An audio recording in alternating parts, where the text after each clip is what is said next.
ว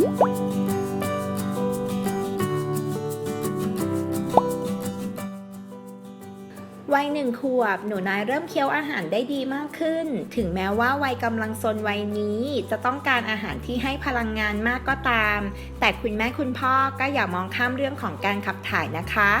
ในมื้ออาหารแต่ละมื้อควรใส่ผักไปในเมนูด้วยจะดีมากเลยค่ะวันนี้มัมส์คุกกิ้งมีเมนูข้าวต้มฟักทองที่ช่วยฝึกการเคี้ยวอาหารดีต่อระบบขับถ่ายแถมยังมีรสหวานจากธรรมชาตินั่นก็คือฟักทองนั่นเองมาฝากค่ะ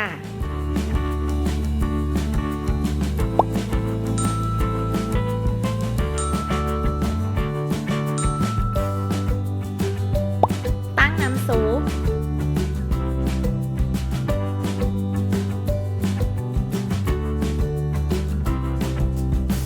นำฟักทองลงไปต้มให้สุก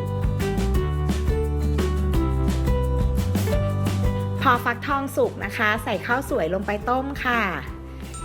เคี่ยวต่อให้ข้าวสวยแล้วก็ฟักทองนิ่มเลยนะคะ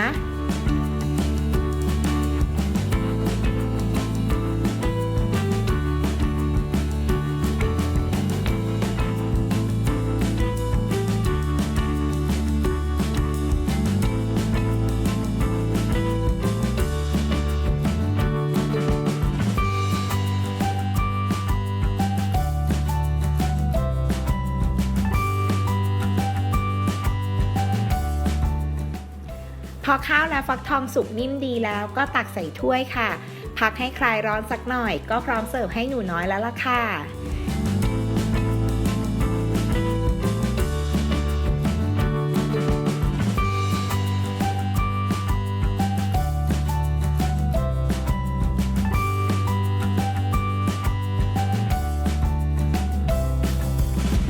ติดตามเมนูอาหารเด็กทุกช่วงวัยได้ใน Mom's Cooking ทาง Kids Kitchen Channel อย่าลืมกดติดตามแล้วก็กดกระดิ่งอัปเดตคลิปของเราด้วยนะคะ